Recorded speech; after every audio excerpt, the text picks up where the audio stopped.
K Shailaja CPM PB-യിലേക്ക് പരിഗണിച്ചില്ലെന്നാ പറയുന്നത്. പരിഗണിച്ചില്ല. അപ്പൊ അതിൽ കേരളത്തിൽ നിന്ന് പുതിയതായ PB-യിൽ ഉണ്ടാവില്ല.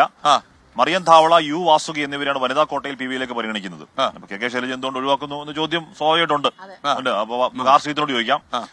ആർ ശ്രീജിത്ത്, കെ ശൈലജ PB-യിൽ ഉൾപ്പെട്ടേക്കുമെന്ന് കാര്യമായി തന്നെ പ്രതീക്ഷിക്കപ്പെട്ടതാണ്. എന്തുകൊണ്ട് അങ്ങനെ ഉണ്ടാവും എന്നുള്ളത് മനസ്സിലാക്കണം. ഹാഷ്മി, 17-അംഗ പോളിറ്റ് ബ്യൂറോയിൽ നിന്ന് മുഖ്യമന്ത്രി പിണറായി വിജയൻ അടക്കം 7 പേർ പ്രായപരിധിയിൽ ഉണ്ടായിരുന്നു. അതിൽ 2 പേർ വനിതകളായിരുന്നു. അത് സുഭാഷിണി അലിയും ഒപ്പം തന്നെ ബൃന്ദ കാരാട്ടും. ഈ ഒഴിവിലേക്കാണ് കെ ശൈലജ പോളിറ്റ് ബ്യൂറോയിൽ എത്തുമെന്ന് എല്ലാവരും പ്രതീക്ഷിച്ചിരുന്നത്. എന്നാൽ ഇപ്പോൾ എയ്ഡ്വായുടെ അഖിലേന്ത്യാ ജനാധിപത്യ മഹിളാ അസോസിയേഷൻ്റെ ജനറൽ സെക്രട്ടറിയായ മറിയം ധാവളയെയും ഒപ്പം തന്നെ തമിഴ്നാട്ടിൽ നിന്നുള്ള കേന്ദ്ര കമ്മിറ്റി അംഗമായ യു വാസുകിയുമാണ് PB-യിലേക്ക് പരിഗണിക്കുന്നത്. അതാണ് ഇന്നലെ രാത്രി വരെ ഉണ്ടായ ധാരണ. ഇന്ന് രാവിലെ കേന്ദ്ര കമ്മിറ്റി ചേരുമ്പോൾ നേരിയ മാറ്റങ്ങൾക്കോ മറ്റോ സാധ്യത ഉണ്ടാകാൻ ഉള്ള ആ സാധ്യത നമുക്ക് തള്ളിക്കളയാൻ കഴിയില്ല. എങ്കിൽ പോലും ഇപ്പോഴത്തെ പരിഗണന അനുസരിച്ച് കേരളത്തിൽ നിന്ന് PB-യിലേക്ക് പുതുതായി ആരും എത്തില്ല എന്ന കാര്യം ഏതാണ്ട് ഉറപ്പിക്കാവുന്ന സ്ഥിതിയാണ്.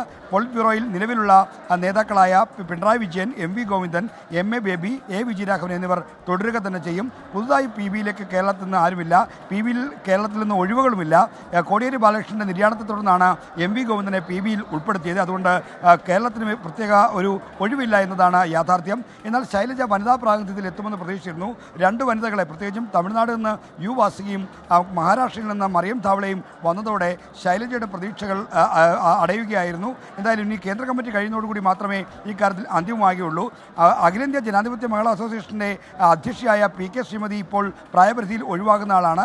എന്നാൽ പ്രായപരിധി മാനദണ്ഡത്തിൽ നിന്ന് പ്രായപരിധിയിൽ ഒഴിവായാലും PK ശ്രീമതിയെ അഖിലേന്ത്യാ ജനാധിപത്യ മഹിളാ അസോസിയേഷന്റെ അധ്യക്ഷ നിലയിൽ പ്രത്യേക ക്ഷണിതാവായി നിലനിർത്തിയേക്കാൻ സാധ്യതയുണ്ട്. അതാണ് ഇപ്പോൾ നമുക്ക് ലഭിക്കുന്ന ഏറ്റവും പുതിയ വിവരം.